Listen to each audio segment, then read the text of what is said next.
पद्धतीने निवडणुकीत आता आरोप करणं चालू आहे की कोणाचे सगळ्याचे पैसे घ्या पण मत भाजपलाच द्या, 1,500 रुपये जे देवाभाऊ पाठवत आहेत त्याची जाणीव ठेवा आणि देवाभाऊलाच मतं द्या. कोण म्हणते तिजोरी माझ्याकडे आहे, कोण म्हणते चावी माझ्याकडे आहे, कोण म्हणते बँक माझ्याकडे. काय चाललंय का हे सगळं?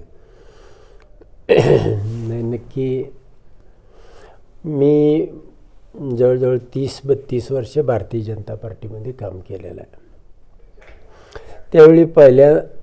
त्यावेळी राष्ट्रप्रथम, आता ती स्लोगन थोडी बदललेली आहे, भ्रष्ट प्रथम. आणि या निवडणुकीमध्ये तर मुस्लिम ही नवीन घोषणा ह्यांनी काढलेली आहे.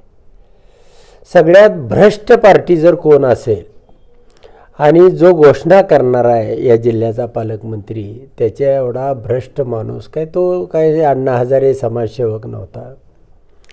पैसे वाटणे आणि पैशावरती लोकांना नाचवणे याच पद्धतीनं भारतीय जनता पार्टीनं या जिल्ह्यामध्ये हा सगळ्यात, मी जबाबदारीने सांगतोय, प्रत्येक नगरपालिकेसाठी म्हणजे 12 नगरपालिकेसाठी यांनी जवळजवळ 300 कोटीची तरतूद प्रत्येक नगरपालिकेला 25 कोटी रुपये दिलेले आहेत वाटण्यासाठी.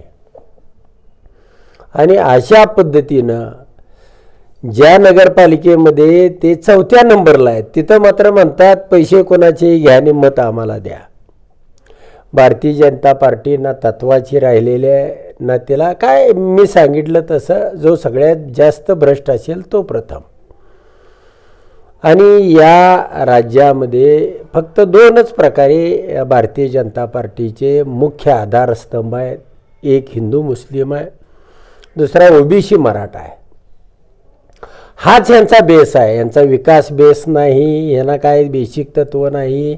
ह्या भारतीय म्हणजे अटल बिहारीची ती गंगेत वाहून गेली, आता हिची गटारगंगा झालेली आहे. आणि ज्याही पद्धतीनं ही लोक म्हणजे जयकुमार गोरे कुठं आयुष्य गेलं, कुठं मिरजच्या तुरुंगातनं सुरुवात आणि तो इथला पालकमंत्री, म्हणजे ज्याला तुरुंगवास जास्त झालेला आहे, जो सगळ्यात मोठा दरोडा टाकतोय, तो सगळ्यात मोठा इथं पदग्रहण करणारा किंवा जो ज्यानं सगळ्यात जास्त घोटाळा केलेला आहे, मग तो कॅबिनेट, मग तो स्टेट मिनिस्टर, मग तो आमदार, अशा पद्धतीनं या राज्यामधली रचना आहे.